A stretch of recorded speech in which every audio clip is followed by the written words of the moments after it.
गांव के किनारे एक घना जंगल था जिसे लोग कालवन कहते हैं।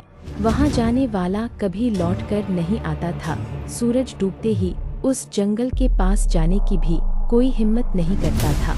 एक दिन गांव के 3 दोस्त अमित, रोहन और विकास इस रहस्य का पता लगाने का फैसला करते हैं। वे तीनों निडर थे और इन कहानियों को महज अफवाह मानते थे। शाम के समय तीनों टॉर्च और चाकू लेकर जंगल में घुस गए। चारों ओर अजीब सी सन्नाटा था। पेड़ों के पत्ते सरसराते हुए डरावनी आवाजें निकाल रहे थे। अचानक विकास को लगा कि उसके पीछे कोई परछाई है। जब उसने पीछे मुड़कर देखा तो कुछ नहीं था। आगे बढ़ते ही उन्हें पीछे मुड़ते ही एक पुरानी टूटी हुई एक हवेली दिखाई दी।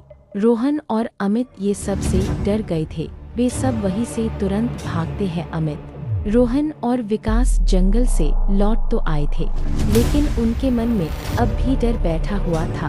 अगली सुबह गांव में अजीब घटनाएं होने लगी। मवेशी लहूलुहान मिलने लगे, फसलें सूखने लगी और कुछ लोगों ने रात में जंगल के पास अजीब परछाइयां देखने का दावा किया।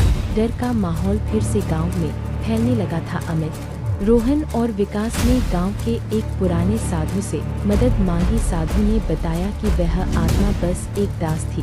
असली राक्षसी आत्मा अब जाग चुकी थी। उसे रोकने का एक ही तरीका था, जंगल के बीचों बीच पीपल के पेड़ के नीचे गड़ा हुआ एक काला ताबीज। वह ताबीज उस राक्षसी आत्मा को बांध सकता था। तीनों ने हिम्मत जुटाई और रात के समय फिर से जंगल में जाने का फैसला किया। अंधेरे में रास्ता ढूंढते हुए उन्हें वही टूटा फूटा मकान नजर आया, मगर अब वहां से